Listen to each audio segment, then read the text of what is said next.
Dinner in Hell Band! Oh, baby. Killer band. That's what I'm talking about. Killer band. They're killing it. They sound even sweeter lately than usual somehow. When the audience is lying at the end of their show, when the whole entire audience is slayed in a pile of bloody body parts, the band's over there smiling because they're so freaking killer. All they do is rock. That's all they know how to do, and frankly, they're just too damn good at it to do anything else. Let's get out of the doom and gloom and get into some lighter topics, shall we? It is a welcome break from the heaviness behind us in the last series, but it was like medicine. Like, we had to do it. You had to hear it. Yeah, we just got done doing Nazi series, and we're not going back to that anytime soon. It sucked. And if you thought it was a little heavy too, today's going to be a lot lighter. Yeah. Moving forward. Welcome back to another exciting edition of the Dinner in Hell podcast, the show where two amateur historians talk about the atrocious underbelly of history. I am one of your co-hosts, Brad, the Impaler, and with me, as always, on back vocals, Ron Maiden. Yeah! That's my audience noise. Did that with my mouth. I'm telling you, I'm going to these workshops for mouth noises, sound effects, and how to do the different sounds. You know, I heard it's really helping. I got to tell you, it shows. It's an adult education program at night at the old elementary school. In the annex, over in the annex. And that's me and a handful of people. We're all trying to pursue a career in mouth noises. So it's been an interesting trip so far. I've heard that's a pretty tough career to break into there. Well, it's more of like a personal nerdy thing to do by yourself, not in front of people. Have you ever seen someone doing like Tai Chi in the park in public? Like, you know what I mean? Where they push out air. I'm like, dude, seriously, you gotta go to the park? That would mean I'd have to go outside. Can't you just do that in your living room? You didn't go outside when you were a kid? Never. Never once. I got to get transported here because I have an immune deficiency and sort of a Pope-mobile type contraption. Brad in a bubble. Yeah, that's what's going on. Well, Ron, you said we're going to be a little bit lighter this week. What are we in for? Oh, shoot. We got a whole new freaking batch of topics for you today. We're going to go back to our body mods series. So we're doing body modifications. We're going to be discussing tattoos and piercings. Nice. Both of those things, pretty cool. Do you have piercings? Not anymore, but I still got holes. Did you ever have the big earrings that stretched? I did. Yeah. I had big plugs. They were at their largest 5/8 of an inch. And how many tattoos do you currently have? Uno. Just one? Oh, I thought you were I thought you had them non-visible, a bunch of them, but I just know. I know I'm aware of one. Yeah, I have one tattoo. Does your wife have tattoos? Mrs. the Impaler? Yeah. She has one as well. Mine has one. I don't have any. No tattoos. Do you have any piercings? 'Cause I want to go to heaven, so that's the only way. I don't have any piercings that you can see. No, I'm just kidding. No, I don't have any piercings. I pierced my ear when I was a kid, in middle school, with myself, push it through my earlobe, yeah. I used to do that in school to freak people out. Yeah. I just pierced my ear. Okay, cool. Gets infected. It ached. It hurt. Yeah, I would just put safety pins through it. Just nice. Pop it right through. Well, so we're going to discuss Tattoo, who everyone knows as the sidekick on Fantasy Island. They playing, boss. They playing. Tattoo, thank you for letting me know. I already heard the propellers, Tattoo. Yeah, Hervé Villechaize. Is that his name? Yes. I thought it was Ricardo Montalban. No, I believe he's from Belgium, too. Did you see The Naked Gun? Yes. He's in that, right? I think so. Yeah, he's the main crime boss with the poisonous fish. Remember? And he gets it on his nose. All I remember, because it was so incredible, is, well, unfortunately, Orenthal James's Simpson's master performance as Nordberg. Orenthal James, yeah, I got you. Yeah, I mean, sadly, I don't think he'll be remembered in the long term for his comedic genius, but yeah, that's mostly what I remember from that film. That's probably is Hervé Villechaize. Oh, see, when I said Ricardo Montalban, that was the man is what I'm talking about. Not Hervé Villechaize, that's Tattoo. Yeah, I'm talking about Tattoo. So if you can imagine Naked Gun, the crime boss, being Tattoo. That's what I was thinking. Frank Drebin, you gotta get the fuck out of here. You're causing you're sticking your nosing around. Yeah. Nice beaver. No, yeah, let's get out. That's why I was like, I kind of feel like I was kind of shocked. I was like, I thought I would remember Hervé Villechaize playing the crime boss. Dude, you nailed the name, by the way. I'm looking at it on my monitor. Ricardo Montalban. Yeah, that's the other guy that's like Tattoo, you know. So we're both like, right. Yeah, right. I like cool. Yeah, so, well, cross check. As you can probably guess from the conversation so far, I don't think tattoos or body piercings are fucked up, but there's a lot of fucking interesting, weird shit about their history. Gnarly history. The application of the ink to the skin. Mm-hmm. How it's done can get kind of fucked up. Some of the reasons why it's done also can be kind of fucked up, but it's pretty goddamn interesting. So how does a tattoo work exactly? Explain. Well, tattoos, to be very definitive, entail the implantation of pigment into the deeper layers of the skin. Now, this has been done by human beings all around the globe since at least the Neolithic period. We're talking late Stone Age, 5,000 years BCE. Like, we were still dragging our women around by their hair when tattoos. I mean, this is how early tattoos go back, is when you could like when you could and not get like frowned upon. Yeah, all of us, not just NFL players. Right. It's back when you could and not get a negative reaction out of it. They go, oh, nope, there's freaking, there's Ray. There's Ray, the caveman. Ray Rice. But boy, oh boy, could he ever get some yards after contact. Man, could he break a tackle. And a female freaking tibia. I'm just kidding. Whoa. Allegedly. No, I think there was video of that. Well, I don't want to say broke tibia, so. Oh, yeah, that I don't think happened. That would be alleged. Yeah, fuck that dude. Our attorneys my attorney's looking at us right now, like shaking his head. Yeah, we'll cool it down. You don't have to go get the whole rest of the legal staff. Now, piercings, which we'll also get into in the second half of today's episode, we're talking about holes in the body, generally filled up with jewelry, sometimes temporary, sometimes permanent. This goes back in human history, according to archaeological records, as far back as about 3000 BC. So they're tatting you up, they were getting tatted before they were just poking holes in their septums? Well, they have evidence of the piercing, but that probably is going back into the Stone Age, too. As soon as they could make shit, they're probably making shit like that. Because for whatever reason, everybody in the world had some kind of piercing in their tribal past. Everybody did it. Everybody did tattoos. It's fucked up that people like get judgy about it now. When literally people have had tattoos since the Stone Age. Freaking, not a lot of people know this. They mainly think of like wooden teeth, but little known dinner in hell fun fact is actually George Washington actually had a pierced in his in the tip of his penis. Yeah, they called it a Prince Albert. I don't know. Well, at the time it was called something else, but it's renamed Prince Albert after.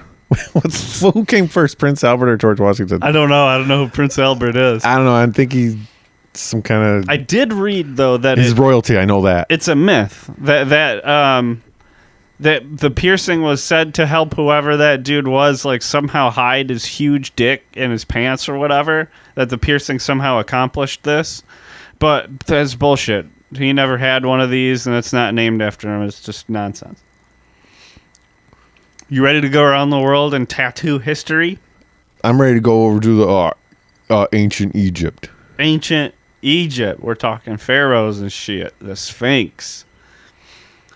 tattoos in ancient Egypt had a few different purposes. They were generally used to indicate status. They could be implemented for healing. They were used for religious purposes, and sometimes as a form of punishment. Like, explain punishment.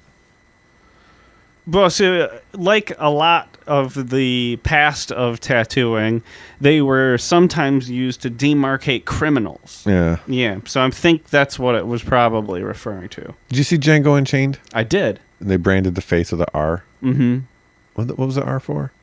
Runaway, Runner, probably. Yeah. It was a little R, too. Yeah, God, I that may be the single most satisfying film I've ever watched. Oh my God, the revenge. Oh, what about the Nazi one they did? That one's up there too. Yeah, the ends. Like, I can't. Just feel good movies. Can't abide that. And the ends, the endings of those movies are feel good movies at least. He's like, "Oh, you're gonna be in trouble," and Brad Pitt's like, "I've been yelled at before." That's great. At the very end in the woods. Yeah, that line. Yeah. So, I've been yelled at before. It's okay. I just want to make sure you get a swastika carved in your forehead. Where were we? Egypt. I know that. Revenge. Oh, the branding of the face on Django. My bad. I was trying to freaking like, how did we get here? Via subway?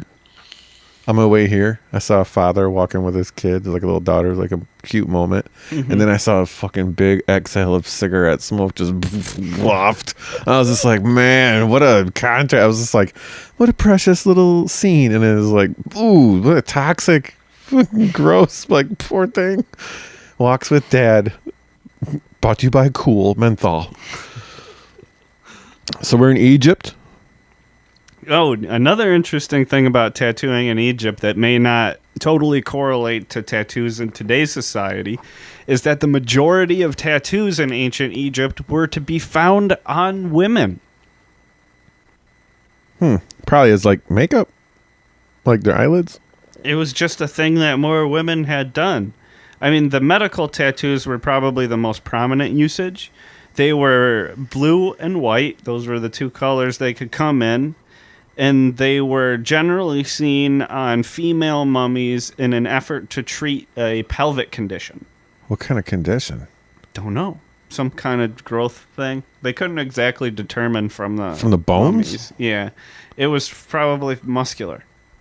I wonder if it meant that they couldn't have kids anymore or something. It could be that. Like, don't even bother. If they got a blue X, don't even try it.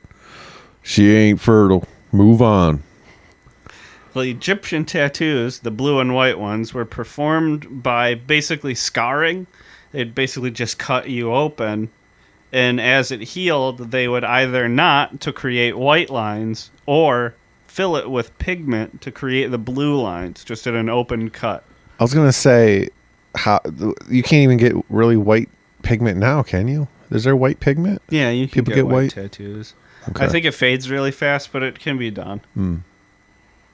But so like the white was just actual natural scar tissue. So yeah. Over time, it just probably really turned white, chalky. Mm-hmm. So they would rub a blue pigment in there. What do you think it was?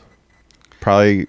It could be that fruit juice or it could ground be up. any number of things. Some sort of like mineral that was in the rock.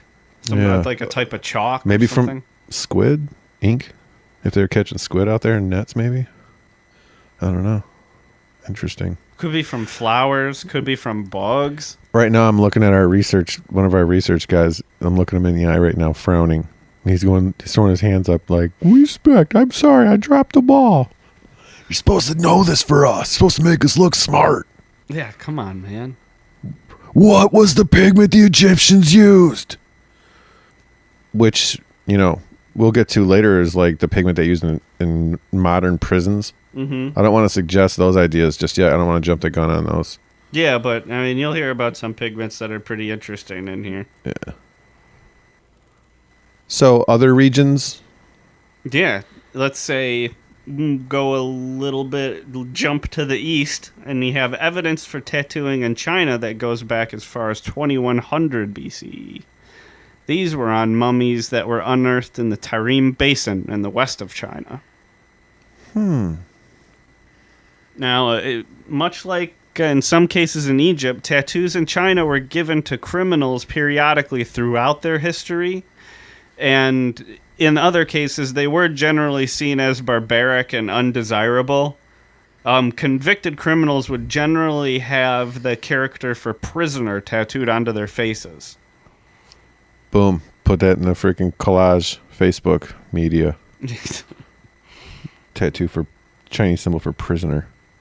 Mm-hmm. Things were somewhat different on the south coast of China, though, and southern China, generally speaking, where tattoos did grow to have a sort of cultural significance, which probably contributed to so many sailors and so many nautical people becoming interested in tattoos as well. And people would talk in the 1700s, for example, of people traveling from far away to go to China to get tattooed because that's where the best tattoo artists were. Let's get a big giant koi. Go over to China. Doesn't Tommy Lee? We'll get to the koi tattoos a little bit later on. Doesn't Tommy Lee have a koi? Probably. I do like though. We'll get to that style of tattooing just a little bit later on. Oh, the samurai? That's what you're thinking? Okay. With koi's not freaking Chinese? No. It's Japan? Mm-hmm. Okay. Southeast Asian countries, probably, including China here, utilized the metal tube tattoo technique, which would involve a hollow, generally brass tube filled with a smaller rod with one extremely sharp point on the end. Now, the point is first dipped in the ink, and then the tube is put just where they want it, and then they ram the rod down to put the needle into the skin. God damn, that must hurt. Yeah, I have one tattoo, but it's very solid. It's basically just a lot of solid black. And it took about 4 hours. And the needle he was using was going in and out, I don't know how many times a second. And there was 12 on the end of it. And it took 4 hours. This is one at a time. One dip of the needle at a time in your skin. It's like if you're thinking about pixels on your screen, it's like one dot. And does it feel like one giant needle? After a while, you can't even really pinpoint where it's coming from. It's just like a wall, the whole thing kind of hurts wherever they're doing it. The whole area. And when we opened the show, we talked about self-piercing. Mm-hmm. I don't think I have never self-tatted myself. One time I took a pin, like a sewing pin, mm-hmm. and you take your leg and you cross it over your knee, like you're sitting with your leg crossed on a chair, and I carved Metallica in my lower leg, and then put ink on it from food coloring. Dye? Food coloring? Yeah. Mm-hmm. And I thought I was going to give myself this sweet tattoo. What the hell? Pen scrape Metallica handwritten by a fucking 8th grader? How awful. Didn't stay. No, it's gone. Yeah. No trace. I think I was too afraid to get an infection or something. I never did it. Man. And I'm a shit artist, a visual artist. I can't do shit. There's no way I'm tattooing anything permanent on myself. It'd be terrible.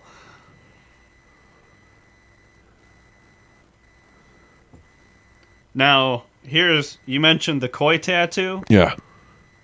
The koi tattoo is prominent in the Japanese style of tattooing. Koi is the giant carp, goldfish, scaly fish you see on people, in case you don't know exactly what a koi is. Yeah, really expensive, fancy goldfish. Yeah, lots of scales. Generally live outside. They get real big, though.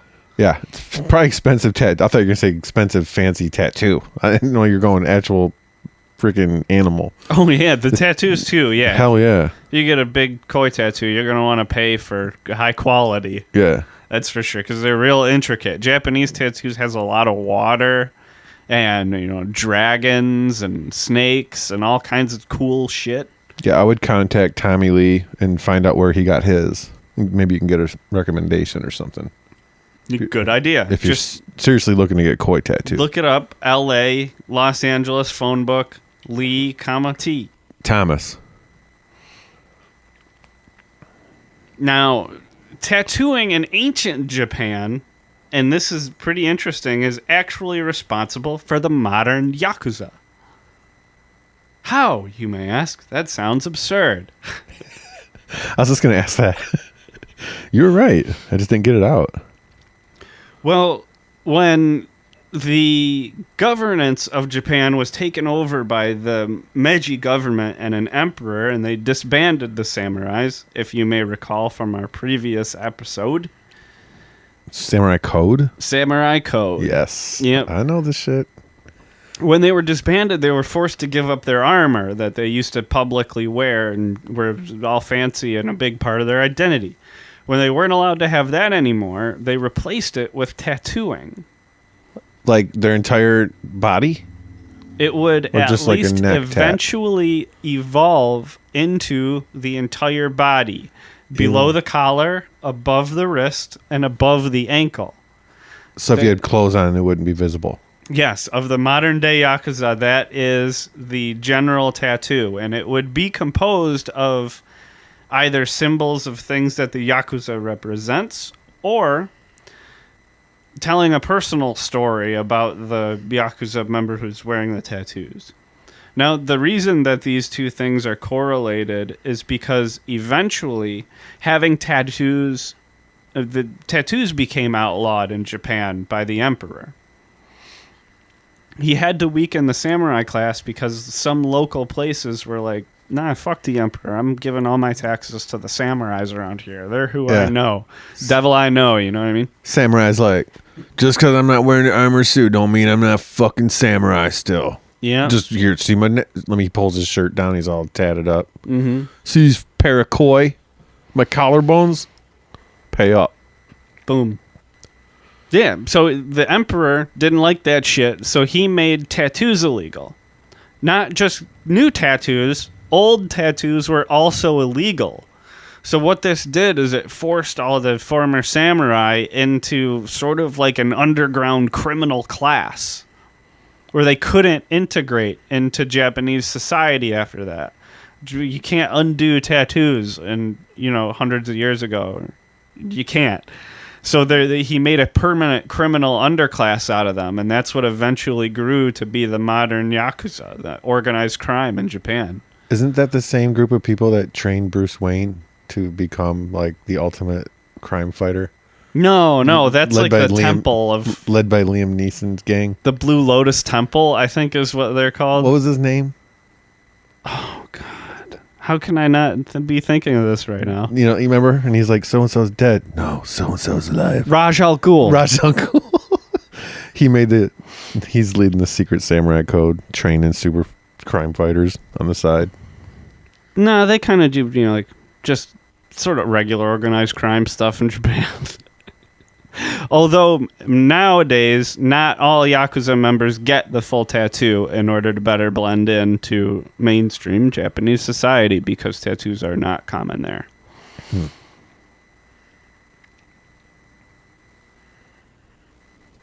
Now, Japanese tattooing traditionally also has another wrinkle.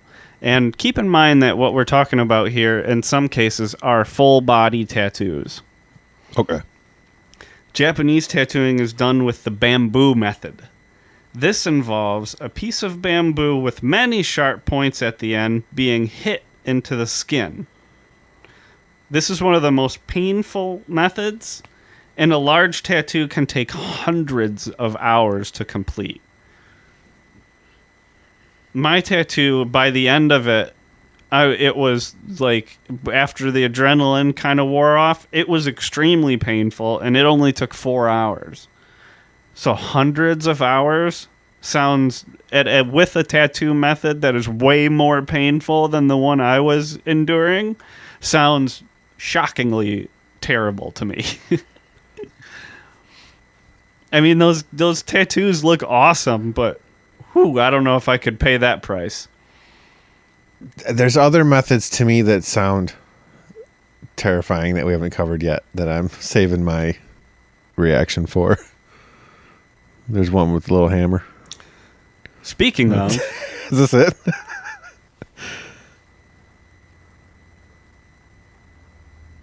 I'm just double checking if it is actually it. So we're talking like in the Pacific Island regions, like Samoa, they had the one method. Yes, Samoa specifically is very interesting because they have one of the most involved, historically unchanged, and painful tattooing traditions. For at least the past 2,000 years, unbroken, the art of tattooing with a variety of sharpened boar-tooth combs and a hammer has been passed down every generation in an apprentice relationship between father and son. Every single Samoan father teaches their son this. I'm just kidding. Yeah, it's only special ones. Yeah, it's only the tattoo ones. Yeah, the tattoo fams. The trade in the tattoo trade. Mm-hmm. Yeah, they're with a hammer and a sharpened boar-tooth comb. By the way, if you're ever in Samoa, you should go down to Ink Slingers, the Samoan location, and get something off their wall. Anything that's amazing. Yeah, the flash art, all the dots and shit. It's cool. Sweet. That actually probably would be cool, but it would also probably be inappropriate. Freaking. Well, what kind of tattoos did these Samoan people have? They had traditional tattooing designs for both men and women. And I guess the best way to explain them would be to recount what people first saw when they saw them. So the first Dutch explorers to visit Samoa, before getting close enough to realize their mistake, believed that the inhabitants of the island were wearing short pants, when in fact they were wearing nothing. They just tatted up like fake clothes?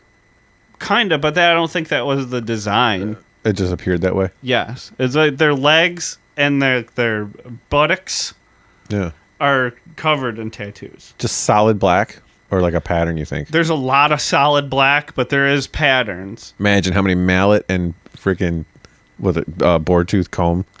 A lot. How many freaking... A lot. To make a solid black piece. Yeah, there were different types of combs for different, activities. There were designs. There were some that had an array of dots. There were some that were designed to be solid black, like in a line. So you could either make a line or use that to color everything in solid black. I mean, it certainly doesn't seem like an easy tattoo to give. I mean, I know it's not an easy one to get, but it doesn't sound like an easy tattoo to do either. I mean, to get perfect filled in everything with a comb sounds like it would be kind of difficult. Let me ask you this before we go on, because I just had a question come up when I was thinking of like the 100 hours of the job, like you could have one tattoo guy do it in shifts. Like one guy does it for like 5 hours and the other guy comes in and does it for 5 hours. Like they do the same tattoo. You know what I mean? They just help each other. But like when you got your tattoo, you had to apply like a gel to it, right? For a few days. So it wouldn't get infected or wouldn't scar bad. Like A&D ointment or something like that. Yeah, you have to cover it, right? Or if that's you're going to be in the shower or something. It's like you want to cover it in the shower for the first few days. You don't want to let like water run on it because you want to let it heal without scabbing.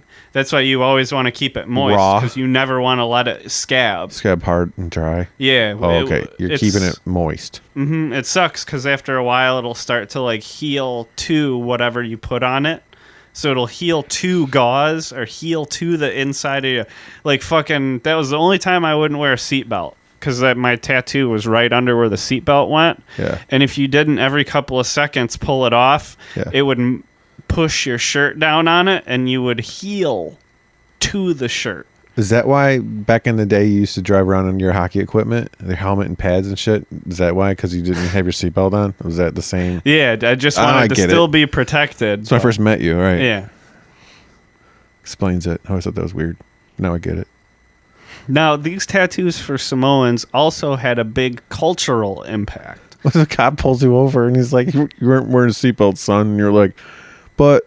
Oh, my man, I'm in goalie pads. I'm not moving. That's when I'm lodged. That's when I just climb out of the car, drop the gloves, pull his jersey over his head, and start feeding him. Blue Lives Matter, you son of a bitch. We should probably dump that. So what were you saying? I couldn't stop with that freaking fantasy of you driving around in pads. Well, the tattoos that these Samoans would get, these elaborate lower half sort of covering tattoos, had a big cultural significance. They were coming-of-age rites.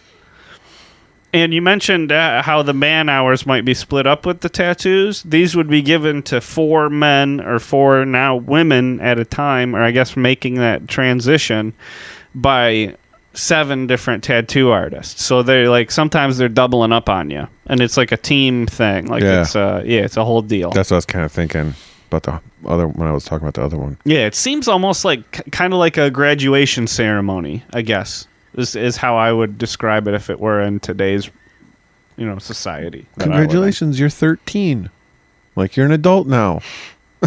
Back then. Time for your nightmare tattoo experience. Yeah, and then you'll be married. You'll see. Welcome to adultship. In Europe, there is controversial evidence for tattooing that takes us as far back as 40,000 BCE.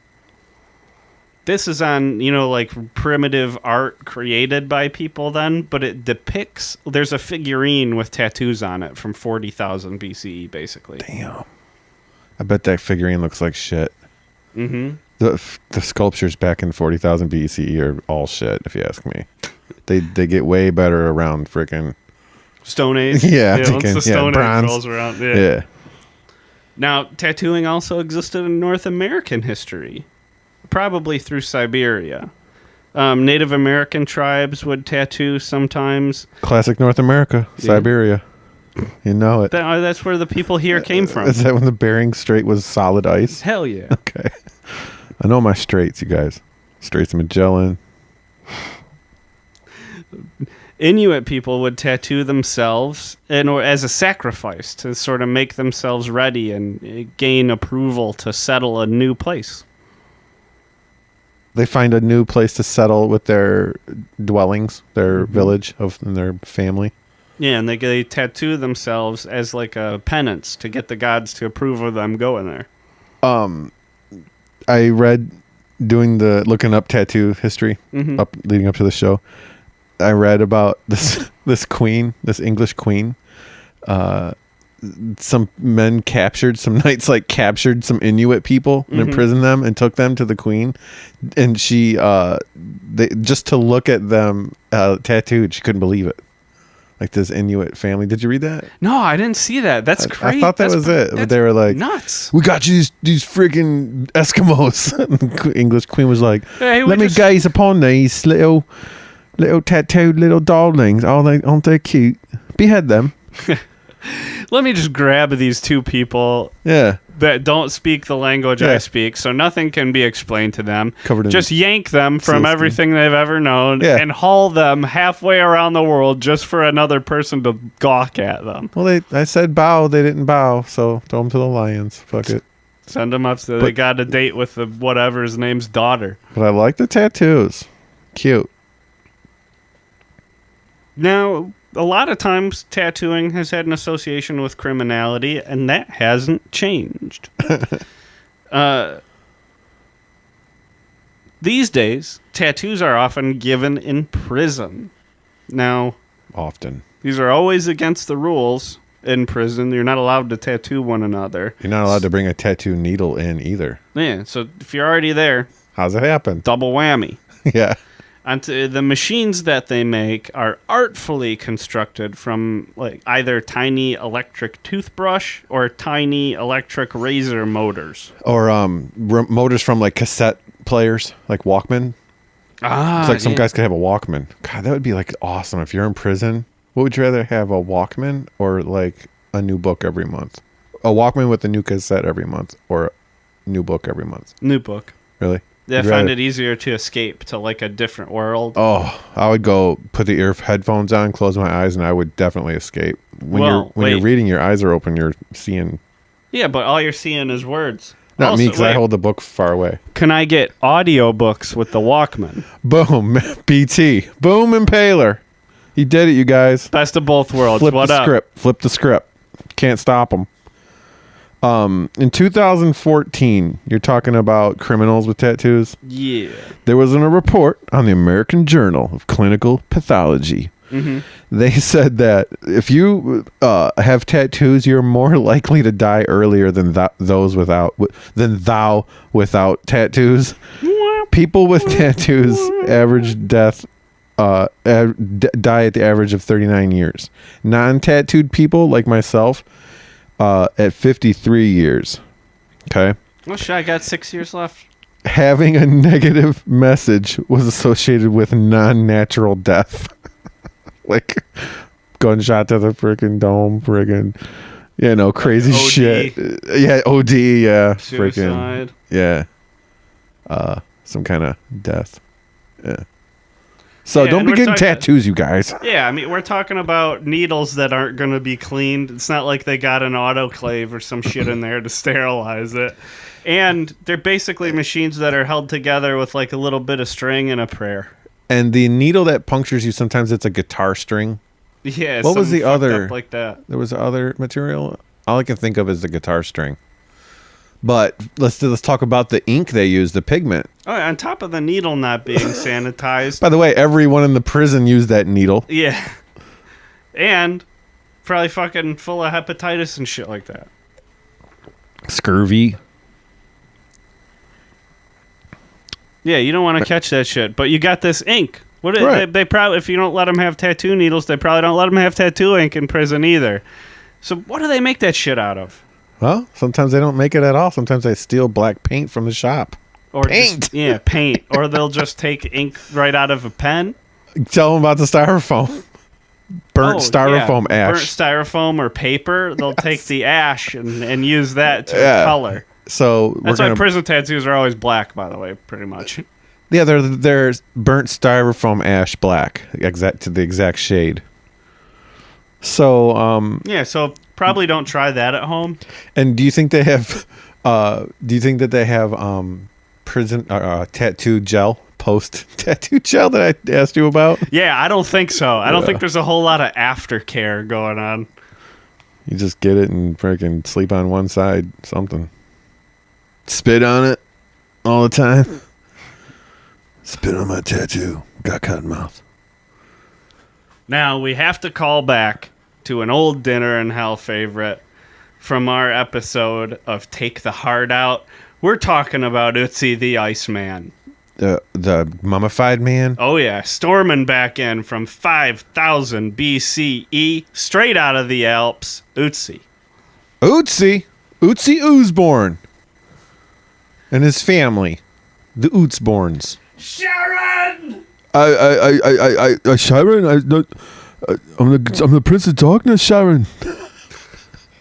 All see. We're the children. I learned that at my adult night school. Good work. Nice dialect work. coach.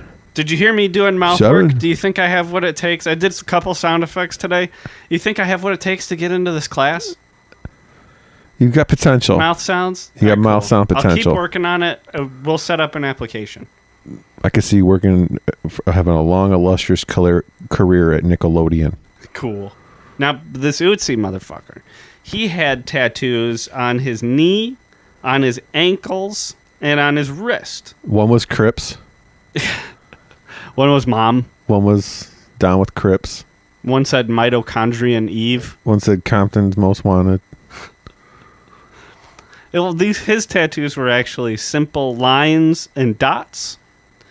And when they examined him medically, interestingly enough, they were all over chronic, painful medical conditions that he had. So this is another example of medical tattooing. So, like, he had, like, you could tell that he had, like, a broken leg and he had, like, a blue line on his leg. Like, oh, is that where his broken Yeah, like tibia. right over where it would have hurt him. Right over right over where he would have felt it. That's where they tattooed him. I think that's the second time I said tibia today. Probably. We're talking about Ray Rice allegedly. Well, could you imagine if Ray Rice went back in time and broke Ötzi's tibia? He's like, don't ever cross me. Ötzi was murdered, so we do not know who was involved in his murder. It's unsolved. It's an unsolved murder Keep case. your eye on this Ray Rice guy, football player, dragged his unconscious woman out of an elevator on camera. Not funny. Now, another interesting thing about our friend Ötzi is he also had piercings. He had pierced ears. He had earrings. I heard he was found wearing a Juggalo t-shirt with no sleeves. Whoop, whoop. Gathering 5,000 BCE. I would totally play the Gathering of the Juggalo. If you want a live Dinner in Hell at the Gathering, just let me know. We'll be there. Dinner in Hell workshop tent. We got free buttons over here, you guys. Come on over here. Gather over here. Gather around, Juggalos. No pun intended. Yeah, we'd probably end up getting hit in the face with bottles and shit like Tila Tequila did. No, we'll just send people in our place. Just in case some shit happens, but kill their ass. We could have like a Milli Vanilli scenario happen. We don't want that shit. That'd ruin the brand. Let's do a live podcast at the Gathering of the Juggalos, but lip sync it, and then get busted just for the publicity. Dinner in Hell's fake. The live performance, they're podcasting to a DAT tape. Goddamn fake ass. Now, earrings, they have a historical relevance to several groups throughout history. They're related a lot to the Hindu goddess Lakshmi. Wait, have we introduced the body piercing portion? Oh, I used Ötzi as the segue. Ötzi was the bridge. I read that segue book. I thought you saw it on the side of our broadcasting table here. I was doing a soft segue. Did you write Ötzi's ladder in big black magic marker across the top? Meaning that was the segue? Yeah. Thanks for helping me on that one. I went from bridge to I thought ladder would be better because it would be Jacob's ladder. Ötzi's ladder. I don't know. I was listening to frickin' Video Store Rewind podcast. And I was listening to the Jacob's Ladder one. That's why it's fresh in my mind. Sorry to bust that one on you. Killer show. Love that show. Matter of fact, you can check them out on SoundCloud and iTunes. Are they plugging us?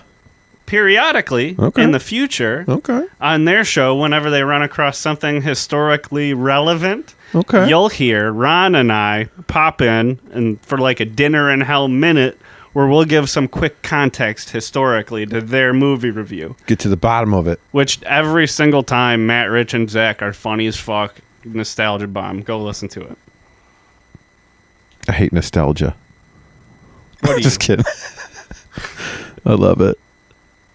I got like Tusken Raider figures all on my desk on my computer. I like nostalgia. Yeah, I love it. You know who else had earrings? Who? Fucking William Shakespeare. The playwright? The bard, motherfucker. He had an earring. That Shakespeare? Yeah. There's archaeological evidence of earrings in the Sumerian city of Ur. You know who lived there? One of my favorite Sumerian cities. Abraham. Abraham is... Lincoln? No. Abraham, the man single-handedly responsible for all three of Islam, Christianity, and Judaism. That Abraham. Shit. He probably had an earring. I bet he had like an industrial pierce, the one where it goes through two parts of the ear at once. I bet he had one of those. He's probably thinking, like, looking down right now. He's like, God damn it, Maiden. He's like, if you ever think I confuse me with fucking Abe Lincoln, that's an insult to me. Yeah, he was the... Well, he's the Old Testament's pretty dark, so he'd probably be like hanging out at City Club. He'd probably have a ton of piercings. City Club's like the goth club of Detroit, right? Oh, yeah, yes. People don't really know because we got listeners in Davenport, Iowa going, what the fuck is City Club? City Club here is a credit union. I don't know.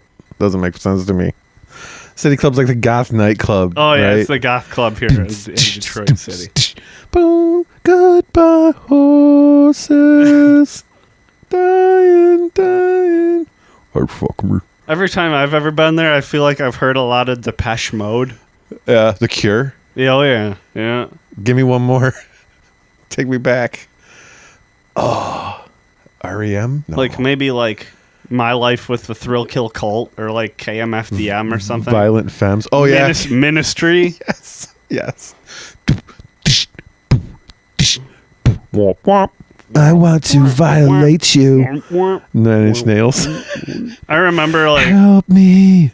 Well, that was probably like 90. Abraham? 94, maybe 94, 95, do you think? Abraham's in there he's in a corner of the city club, like a smoky corner with a little cigarette and shit. I'm changing my name to Trent Reznor. Clove cigarette. He's just like writing out this testament, like thou shalt not fucking do this and that, bro. He's got his like robe pulled down to his waist, and he's just got electrical tape over his nipples and X's. Yeah, that's so gross. I don't want to. That's not how I want to imagine Abraham, dude. Poor Abraham. This isn't the roast of Abraham, BT. All right, well, we'll move along. Some more earring stuff. I want to get out of ears. I want to hear about other body parts. All right, we got more ears. Yeah, just the Tlingit people of the Pacific Northwest and Native Americans. They used earrings to indicate status. They'd be gifted to aristocratic children, and they cost a shitload of money. So if you had earrings, like, you were like the boss Tlingit. When I was a young man, like I told you earlier in the episode where I pierced my own ear, like men didn't have earrings in both ears. Men only had earrings in one ear. It's whatever ear Michael Jordan's is in.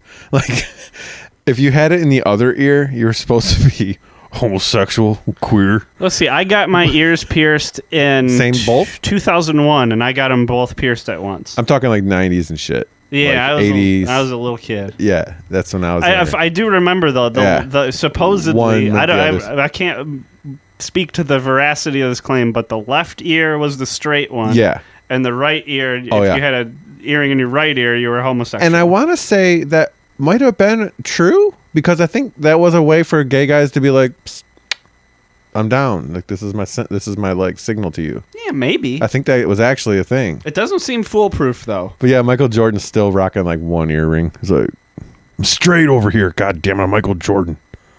100% straight. Tell by my one left earring. No, I'm not a pirate or a fan of. Next, why don't we just wiggle on down the face a little bit to the nose? Great. Like this, like bridge? Or the end of it, the septum, the nostrils? The septum piercings are pretty common. Again, in the in the Hindu religion, Lakshmi, the goddess, is also associated with nose piercing.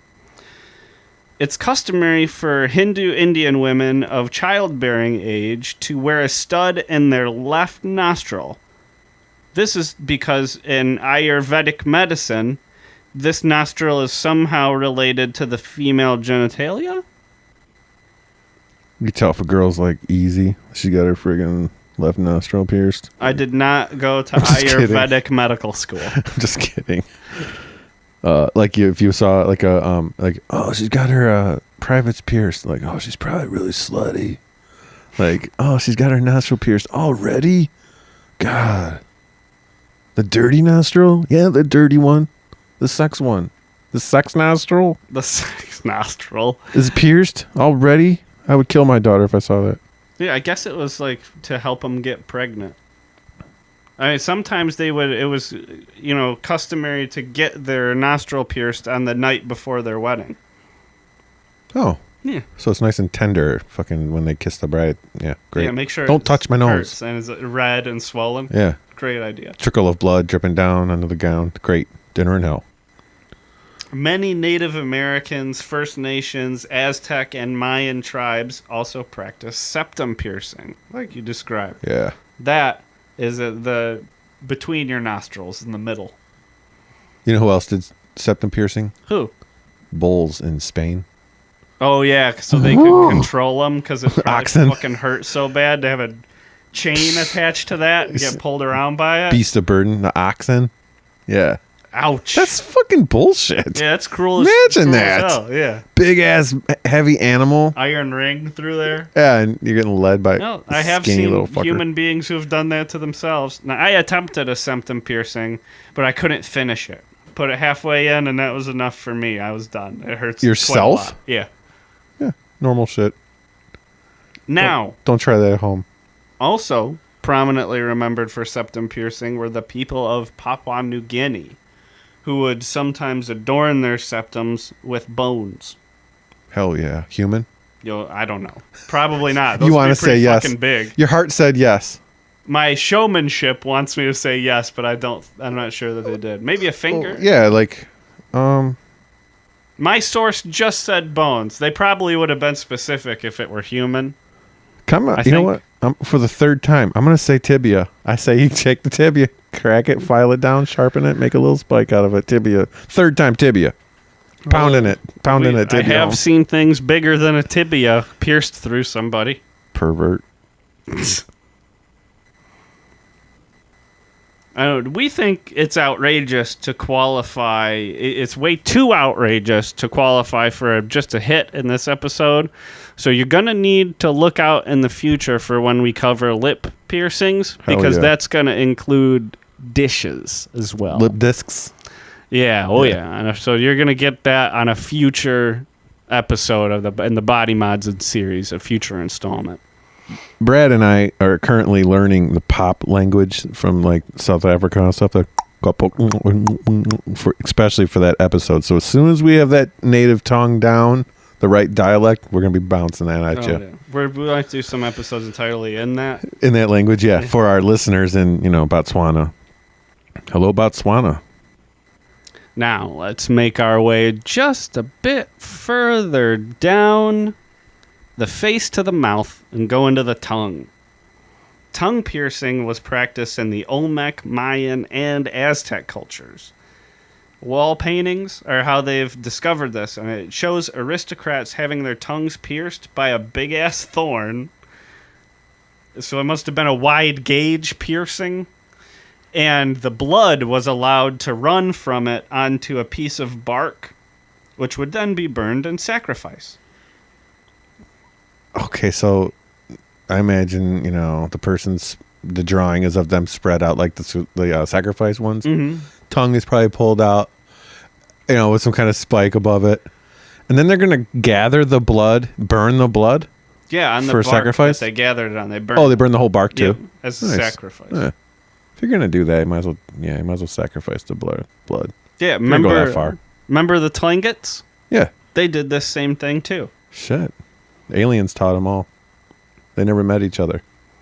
A similar type of tongue piercing, maybe it did, because maybe those aliens landed in the Middle East too and taught the Sufis and the Kafirs how to do that same thing. So if aliens landed in South America to teach them that, and they also landed in the Middle East to teach them that, then maybe they also taught both regions how to build pyramids, because they both had the same design and never met. God damn it. Boom, aliens. But we discussed the reason why, right? It's like the easiest structure you can make. Yeah, it's the simplest to make. If you're like, hey, how do you make a stable building? Yeah. Bottom wider than the top. Done. Let's make it in a round circle like an egg. Ain't gonna work, stupid. Yeah. Yeah. And people then are exactly as smart as you. They just don't have as much knowledge saved up.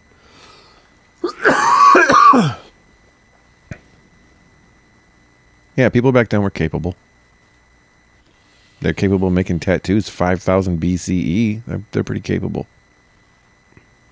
Don't think that they weren't just getting by like normal 5,000 BCE. Yeah, it was just their life then. Yeah, they had the same brain as you. They just didn't have the accrued knowledge that we have. They can figure shit out. Give them a little credit. That's all we're saying. Invent gunpowder and it's all over. The world turned. No more arrows. Now we're going to take a brief jump away from the face. We're going back to India, piercing style, all-star India, for some good old-fashioned genital piercing.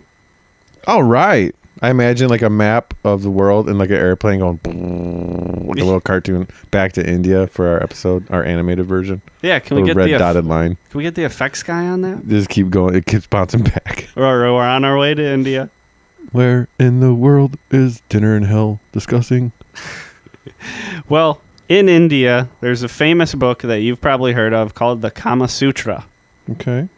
I must have never read this because I feel like this would have stuck out in my mind. But apparently in the Kama Sutra is described a way to enhance sexual satisfaction and pleasure by putting pins in the foreskin. What's that? I don't have that. Me neither. Just kidding. I was Catholic, like American, born in the 80s. Almost all of us don't have foreskins. Yeah, America, yeah. So let's say we're talking about foreskin that's not circumcised, so like the extra foreskin. Yeah, just pop a few needles in that, and somehow so, like seal it shut. Like you're pinching like a pie or something, like the dough.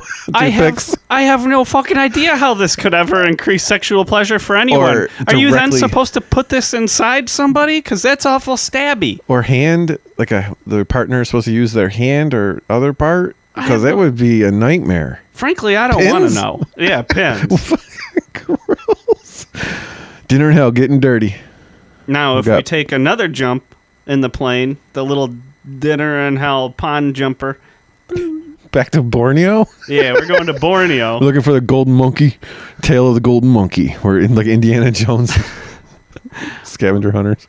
Yeah, see, they're also famous for genital piercing, but for the opposite reason. Punishment? Not necessarily, but what the Dayak tribesmen of Borneo would do is they would take a sharpened bone and they would drive that through the glans penis. That's the head. The tip. Yeah, that's the most sensitive part. I thought it was called the glance. Maybe. Someone told me the glance, and I always thought it was glance. I just said it, and I don't know if I've ever heard it out loud before. Mm-hmm.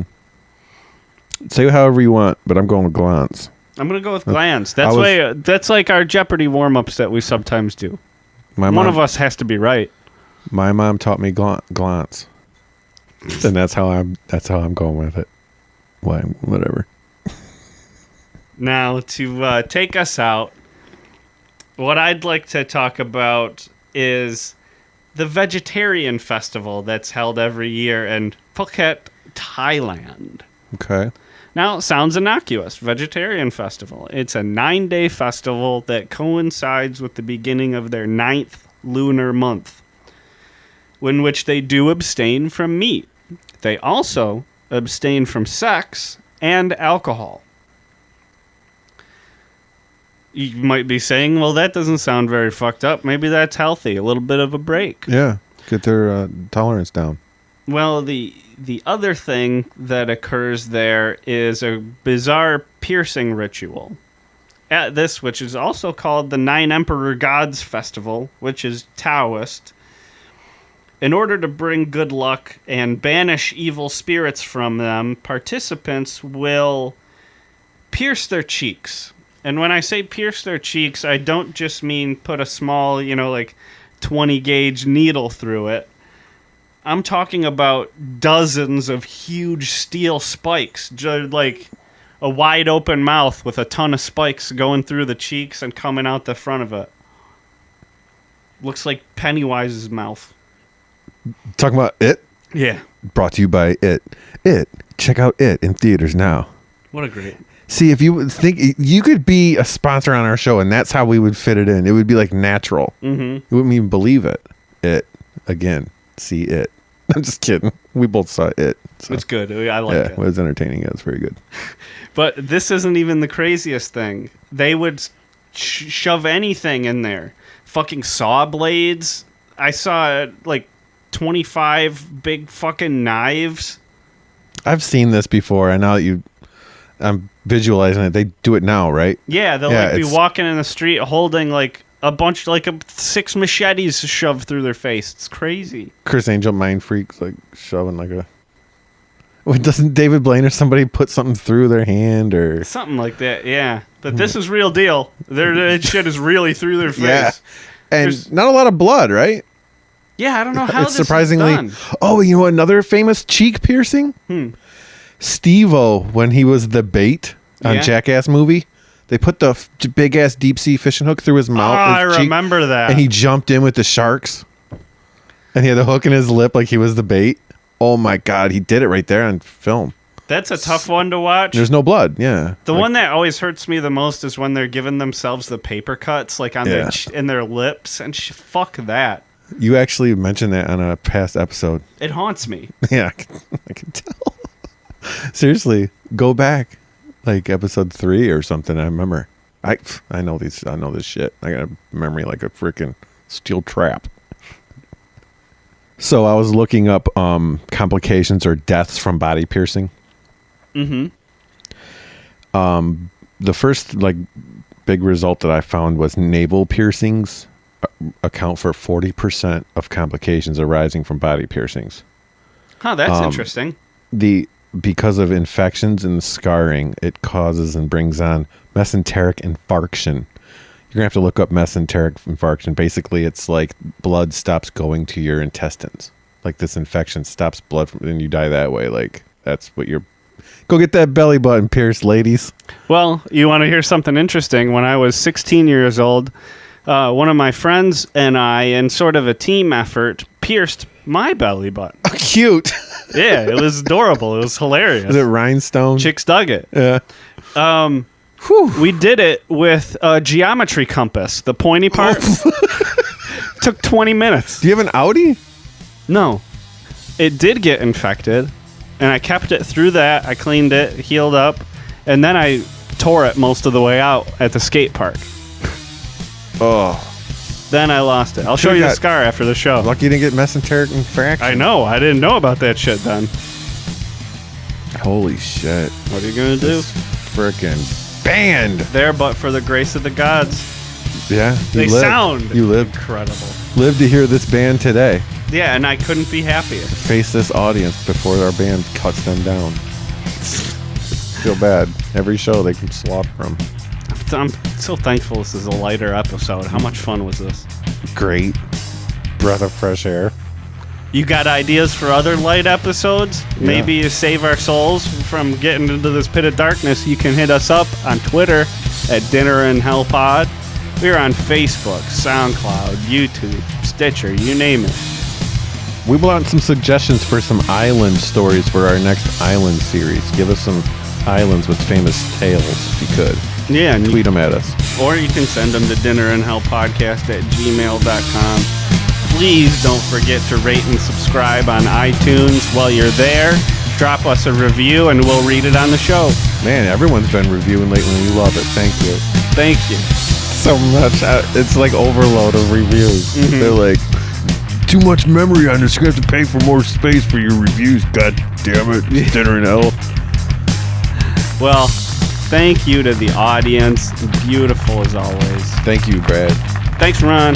Good night.